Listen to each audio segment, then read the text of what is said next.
an amazing experience meeting Fridtjof Bergmann in person and having a conversation with him. He passed by a few weeks ago, as you just mentioned earlier. And the last thing I've learned was that he had a was living actually very reduced life. He was living in an RV in a camper, didn't travel much. So it feels like he was trying to reduce his life to the relevant and to the things that make sense for him. I'm curious to hear more about what he meant between that with that purpose is too sophisticated, because I feel like purpose is such a massive and huge driver. Is that the why, as Simon Sinek talks about, that one thing that our North Star is. Maybe you can elaborate on this a little. So what he said is that the work purpose has already so many connotations, and it is a buzzword, right? At least in Europe and the places we went. He said in the end, he created this philosophical new work approach for factory workers, like for manufacturers. So for everybody who has this job that he may not like, and all these philosophical ideas are quite often already too much because you have not the time, you maybe have not kind of the education for this way of reflection. So it's everything is hands-on. That's why he said, like, the question, what do you really, really want, is something everybody can understand.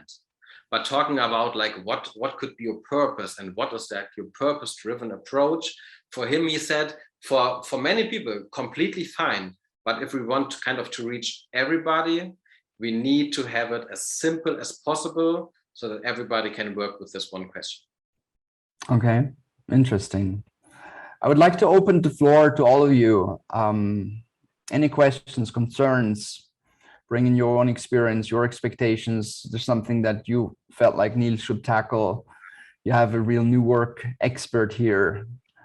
And I also wanted to say that all of you will receive the new work tools, the book from Nils. So if you just return, I'll send an email after the session. And if you return with your address, I'll order the books and send them to you. And we can have the German or the English version. Oh, a good idea. Yeah, so what kind of questions or remarks do you have regarding what I said, and maybe also about the modern work tool itself? Here in America, there's a big conversation going on, especially among the big tech companies, and they're coming up with different solutions. LinkedIn is allowing their workers to remain at home. Others, Facebook, Apple, are looking at hybrid. Others are putting in very strict protocols about demanding workers return on a prescribed schedule. What do you imagine? Do you think there will be a standard, or do you think it will be a way in which companies will use their work culture as a way of recruiting? Mm-hmm. Yeah, good question. For sure, it will be different kind of after COVID, whenever that will be. I think the new standard at some point will be that you can choose how you want to do it, and that you will have some fixed times either within the office or at another place. And I like one approach. It's from a German company. They came up with the settler and traveler approach. So when you get hired, you can kind of tell what you would like, more like traveling and working or staying at the office and working. And I really like this to kind of to decide together and not let only the kind of the company decide what you should do and how you should work. So for me, the best approach would be to figure it out together, and also to kind of bring the responsibility to the people, so that you, for example, as a team can decide what would be best for you, because then you have this mixture of kind of explaining what you want as a person, but also what you think would make sense for you as a team. So that's how I see it in the future. What I don't like are the discussions that, and I think like one big tech company from the Silicon Valley just decided on that you will get less money because you work from home. I think that's really not a good move. I wrote an article about it today or yesterday, but I forgot which of the big four it was. So I will not say the name right now because I'm not sure. Marcus, you had a question. Yeah, Nils, I'm intrigued. So I spend a huge amount of time with young people. Mhm. And I'm always intrigued. So let me ask you the question. How much do you think the person's education background affects the way they might be thinking about the new world of work? So I think education is one cornerstone. The other one is definitely context. So I think with more education, you will probably be used to more reflection. And with more reflection, of course, you can think about more, you can think more about these things, which makes you maybe brings you more accessibility to deciding what you want to do. So I think the education is one part, but I mean, I work a lot with students, and quite often I'm shocked how little they reflect on what they really want, even if it's a really nice university. And I also experienced working with different campaigns that people with low or with less education, when they have the right context, they can really flourish regarding new work approaches. So I think context is more important than education. So let me follow that up, because the way you just approached that was a sort of, excuse me, a typical educated person's approach. Mm-hmm. Talking about education. I'll pose it. So I was going to give a talk, Mm-hmm. which Nikki persuaded me. I don't know how it happened, but it didn't. I said, the trouble with education, I was going to call it, the trouble with education is the effing, where letter F has got some letters after it, and then king at the end. The problem with education is the effing teachers, whether they are lecturers or whatever, because they follow a prescribed routine. In your experience as an educated man, I presume you've been to a decent school, to a decent university. Yes. And then you went traveling. For your own education, as you define it, about improving your own ability to make well-informed decisions about what to do with your life, which is, of course, the purpose of education. How much of a percentage did you learn in the years up to going on your trip versus what you learned whilst traveling? Yeah, tricky one, especially when you want a number here. I would No, say, I don't need a number. Just tell me, was it a lot more, a little more? okay. So I think I had the chance to have a really great foundation during all my education, but like the big decisions I had to do were definitely while traveling. So this changed me for sure.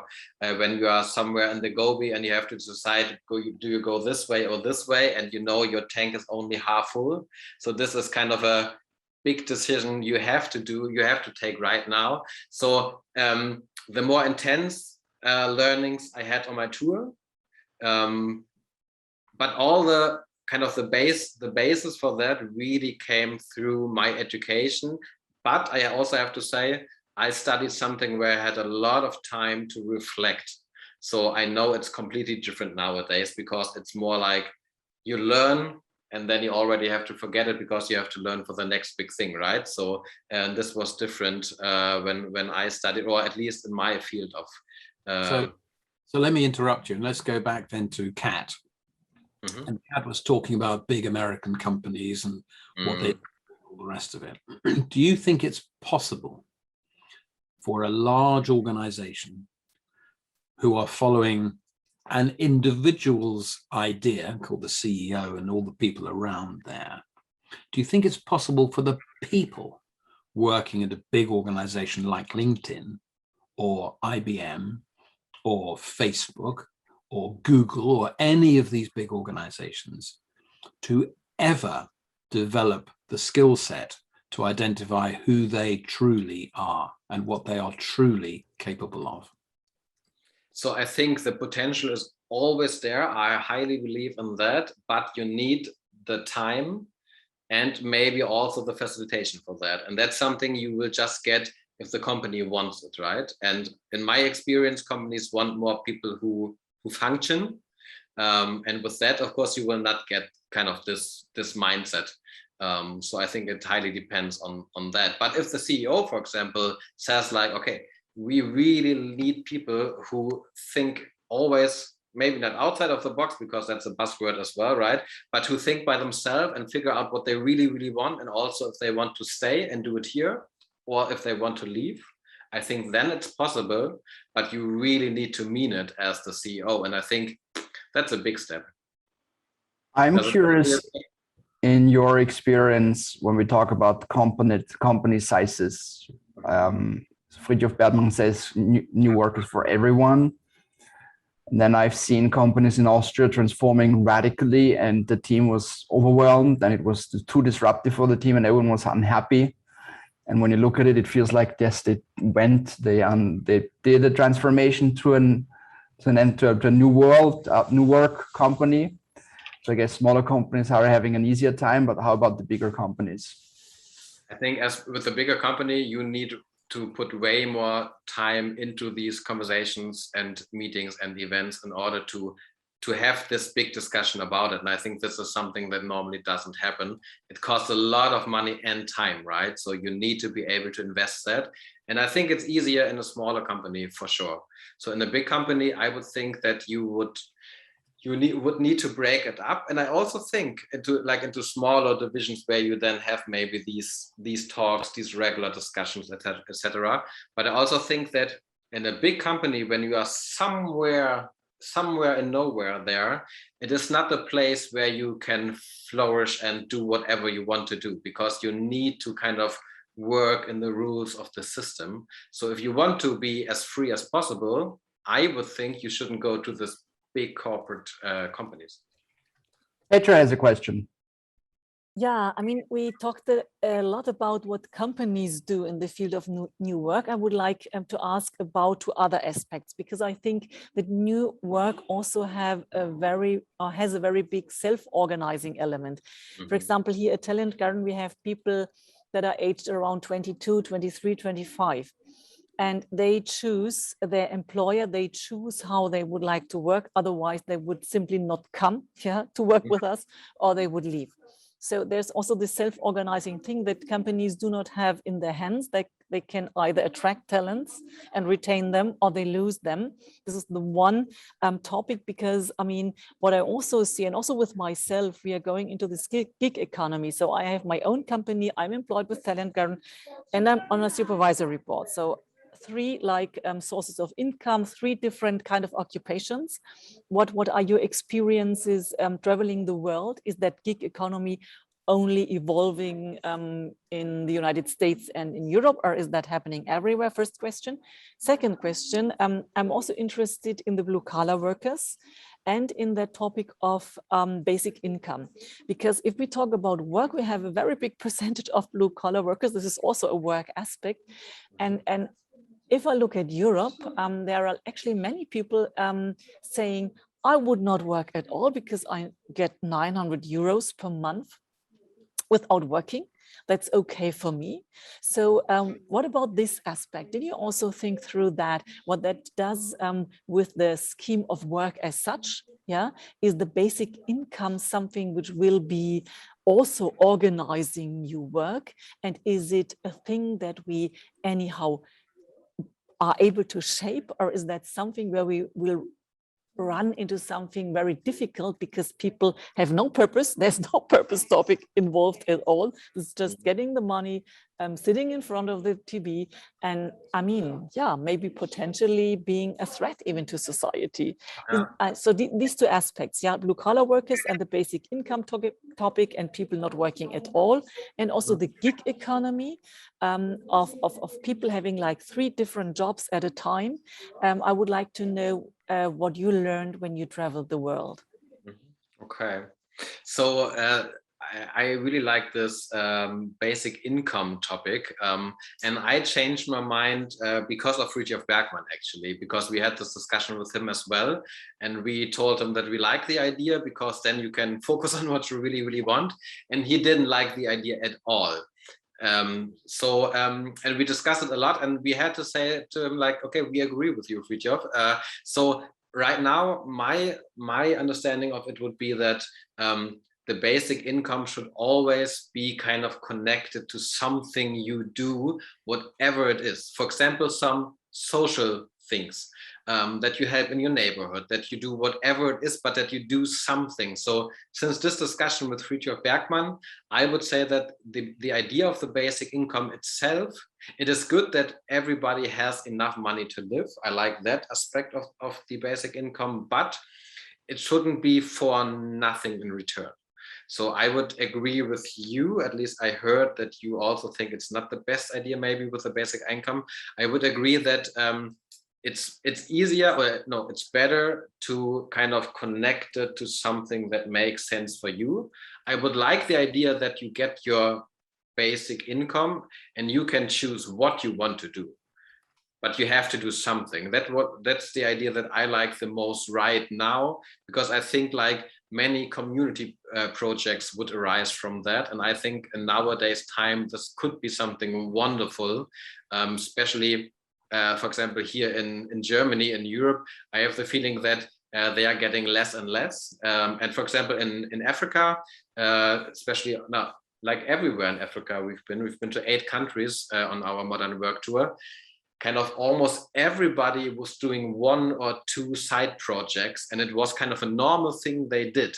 And I really liked it. So I think always connecting the basic income to something you want to do, and then it's okay, but then maybe you shouldn't call it basic income anymore, right? So so that would be my answer to that. And the other one was about the blue collar work, right? No, the gig economy, like 3 jobs at a time. Yeah. And what are your learnings? Is that happening everywhere in the world, or just in Europe and United States? Yeah, so we saw this everywhere. We saw it, for example, in the Stan countries like Kyrgyzstan, Kazakhstan, Mongolia, for example.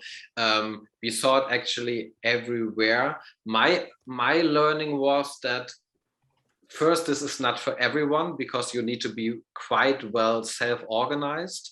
For us, like one big topic we have in our work with clients is the topic self-leadership. I have the feeling that you need to be quite good in how you lead yourself. And for me, this goes beyond just managing your tasks. It's really like kind of keeping your balance, kind of always figuring out again, like how to do what at which point. And I see a lot of potential in there, because you can follow different dreams, but you have to be able to actually kind of handling the stress and all the different topics you have to kind of, what's the English word for jonglage, like juggle, right? So I think that's super important. So that's why I love it. So I also did this already a few times. But I think for many people, it is too much stress, because you don't learn it in school, and also not in, like you learn it nowhere how to do that way of kind of multitasking your life. And I think you need that. So either you are quite good at it, or you learned it. Otherwise, I think it's quite hard and just more stressful for the people. I think school unlearns being self-sufficient. Mm-hmm. Definitely. Yeah, which is so sad, right? And for example, like in my case, I've been to a private school, like a Waldorf school, and there it was a little bit different, like the normal schools, because it was a lot about experiencing kind of all the basic things, from making your own bed sheets, kind of having your own little garden to grow your vegetables, etc. So I got kind of the sense of what it means to, for example, have a bread in your hand, because when you did everything from planting to, I don't know the English vocabularies here because I never needed it, but in the end you have the bread in your hand and it feels completely different, right? So I think this is something we are definitely missing, because we are learning so many things we will never need again, and we lacking so many things that we could use a lot in our life. Jody has a question. Jody. Sorry, less of a question and maybe more of a comment. Just I wanted to share that I've done remote work on and off for like 8 years over the course of the last 15 years. And I'm currently working with a nonprofit. And I know that I'm privileged to have the opportunity to work remotely because it makes more sense. It's based in Honduras. I'm the only US staff. I get to travel there when things improve, of course, but ultimately, you know, the ability to be able to do the work that I need to and accomplish it from home has been very valuable for my family. And yes, it requires juggling at times. You know, right now, for example, my daughter's not in school, so you know, there is some elements of challenge with it, but you know, I really think that the positive impact on my family is good, and I wish this was what more commonplace for others. I totally agree, Jody, and especially when you have, for example, different projects or different jobs, it is of course essential that you can do this, right? We have one initiative with a person in Uganda. It's called Trees for Africa, and there as well, we are doing a lot from here. We wouldn't be part of this project if we would need to be there. So it's a wonderful opportunity for us to do it like that. So I totally agree with you.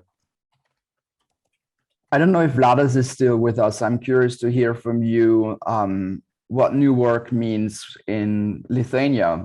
Yeah. Is that something that's happening there, or is it feels like first world conversation and here it's just about get your shit done and don't talk about convenience at work? Or how is Lithuania innovation or innovative with being an employer?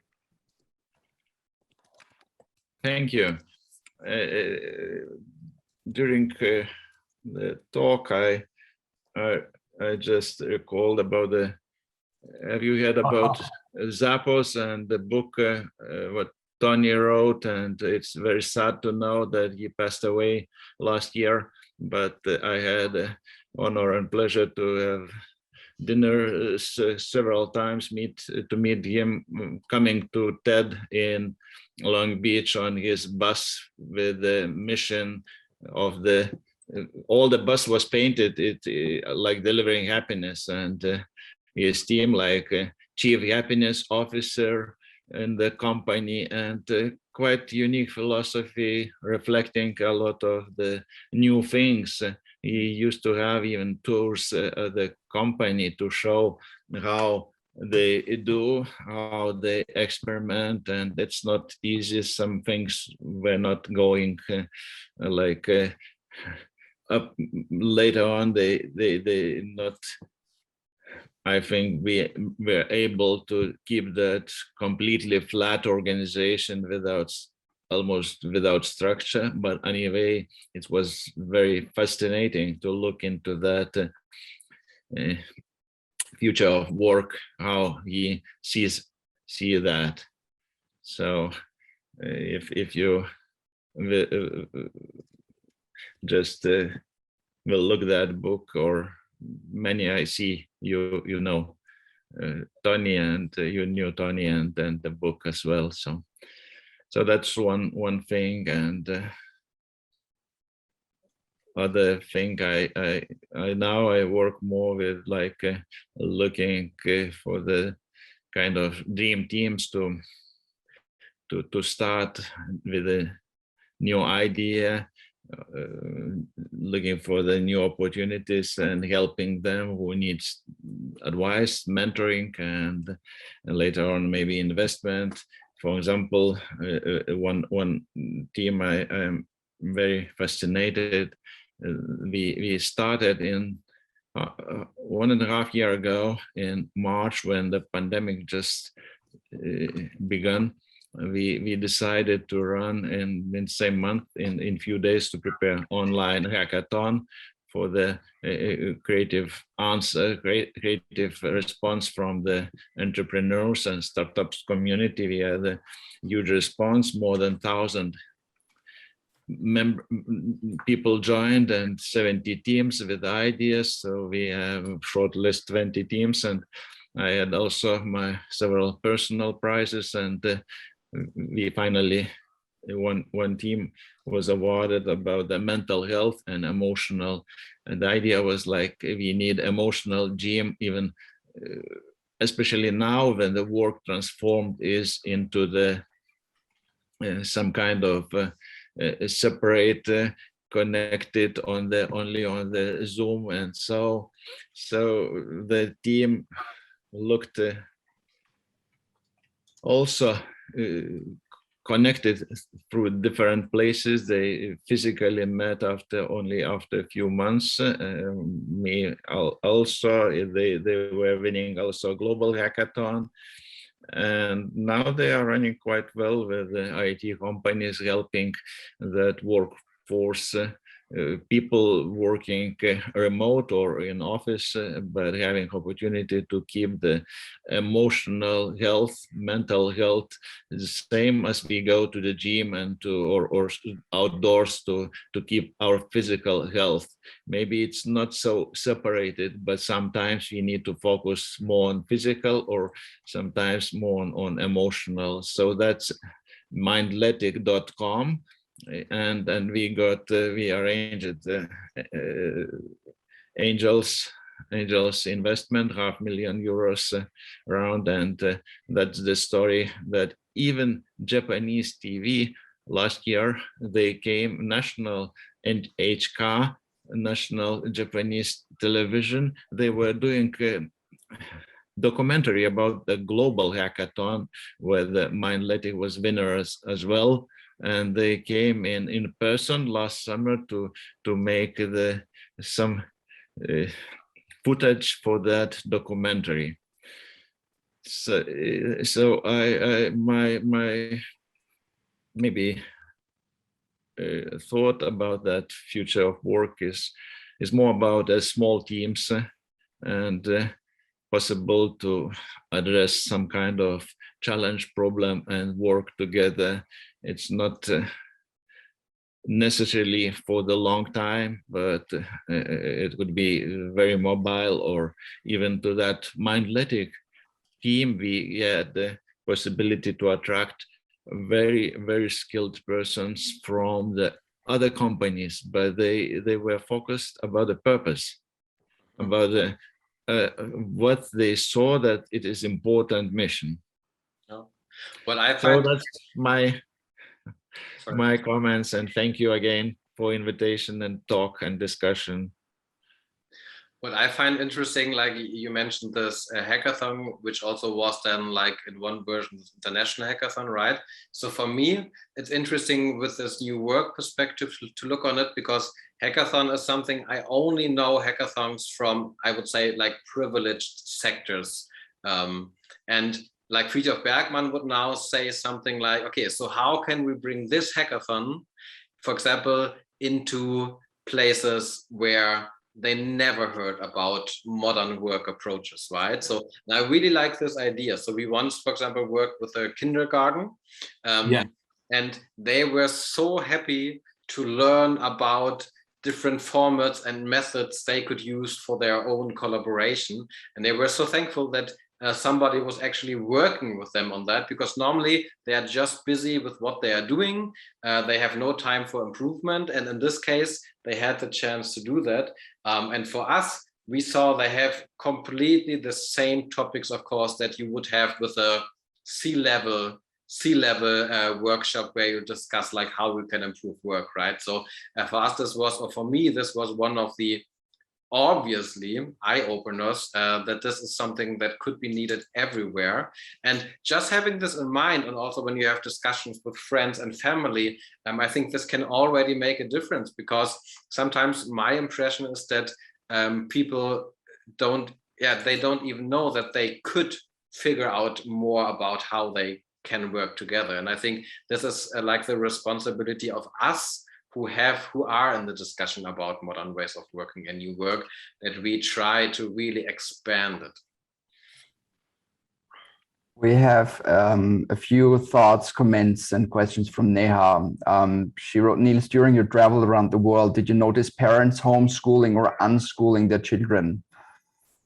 And she further mentioned schools contributing on learning self-sufficiency, and we have noticed identifying passion or purpose requires a high level of independence. Curious to know if homeschooling or unschooling is a trend already. If not, do you think it would be one in the future? So unschooling, I didn't saw it on our big trip, but homeschooling we saw a lot. We also, we saw on one hand many families traveling and doing kind of homeschooling on the road.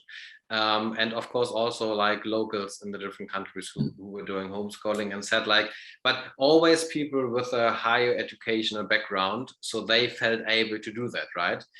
So I think homeschooling highly depends on what you think about your own skills and education. And the unschooling, I'm not quite sure how it's meant in this context. It's like to unlearn the things you learned in school. Is it like that, or how would you describe unschooling? I don't know, Neha, if you can unmute yourself. Hi. Okay. Hi. So, hi. So I know this person, as in I'm just following this one influencer, you may call her, who is herself like double masters, right? Like you mentioned, she is very well educated, and she basically got her daughter out of school and is now allowing her to do or set her schedule as she pleases. And she noticed that her daughter takes interest in learning, be specific subjects like math or English by herself, instead of her making her do homeworks, right? So probably this is very new, or it's like one off an example, but I noticed this happening. So I was just curious to know if people are, trending towards something like this, shifting towards something like this. But I think homeschooling is still much more widespread kind of a thought versus unschooling altogether. So yeah, just wanted to put this thing out. Okay. Yeah, I would agree with you. So I mean, I'm not so much into this early educational topic, but what I love, for example, are schools in Finland. As far as I know, almost everything is based on projects, so that you really can kind of choose what you want to work on while figuring out a certain topic. So that's how I would see one transition step maybe into the future of how schools could do a better job, because you will learn way more when you experience something, right? And not just learn something by the book and then forget it afterwards. So that's how I would love to see the future of schools, hopefully quite soon, because for example, like the Gen Z, the Generation Z, we just had a big discussion here because our new assistant is a Gen Z person, and it's so interesting to see that for many in this generation, she told us, and it's also our experience, it's a lot about perfectionism. You want to be perfect at something, and it's something that I don't know. I don't want to be perfect at something. I want to be really good, but perfection is something, I mean, if you strive for that, one, I think you will never be really happy. And second, I think you will do not so many different interesting and inspiring things. And in my experience, this generation is so focused on doing the things as perfect as possible, to have maybe some clarity in some things, or maybe also some I don't know, some achievements that they really can rely on. I'm not sure, but I think for me, it's crucial to figure out how to help these young people, because I think it's definitely not healthy.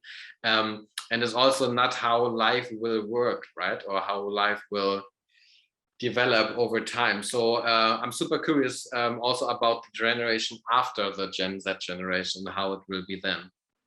Generation Alpha. It said that the Generation Alpha is the generation that will undergo the biggest change of humanity in history. And it's also interesting when you talk about the Gen Zs and their perfectionism, that they at the same time know that perfectionism is a weakness. And I think that's also an issue that should be looked at, because perfectionism might also mean that it's a strength and not a weakness, because you have maybe an eye for details. I don't know. But that's also, I feel like we're drifting away from the initial conversation. Do you have any more questions? Yeah. Nils, Marcus, what do you think is the biggest barrier which the average 30-year-old needs to, or most likely needs to break through in order to achieve their own personal success? So I think it's the barrier of being honest with yourself, what you really want, so that you follow your own passions and dreams and not the one of your parents, society, etc. And I think in like around 30, I think it's the time where you should figure out, are you following your own dreams? Like, did you study what you wanted to study, or did you study it because like your family, everybody was studying it, right? So I think that's the biggest one, and I think it's super tough because you need time for that. I would always say you need good friends for that, because with good friends, it's maybe easier to discuss it and to grow together than with your parents, because it's a different relationship. Yeah, so that would be my answer to that. So let me ask you another question. If you could go back to your younger self when you were, say, 19, what would you say are the mistakes you're about to make, which you will think, what an idiot I am when you look back? So first of all, I would be super happy about my hair, which is gone now, but that's another thing. And besides that,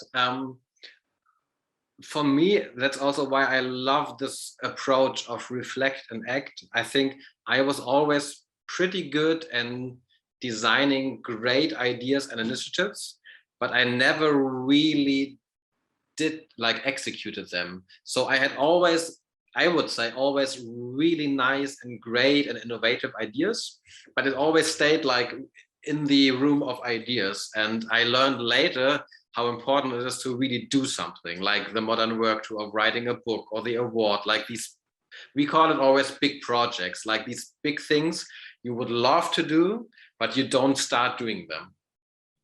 Like, and my advice would be like, okay, just do it, like start earlier and just try it out, because afterwards you can do the next thing. For me, it was always difficult to start with one big project, because I knew I couldn't start something else then, so I didn't start anything. So in like looking back, it sounds quite stupid, but during my time, like being 19, yeah, that was a big issue. Kat, I think you also had a question, right?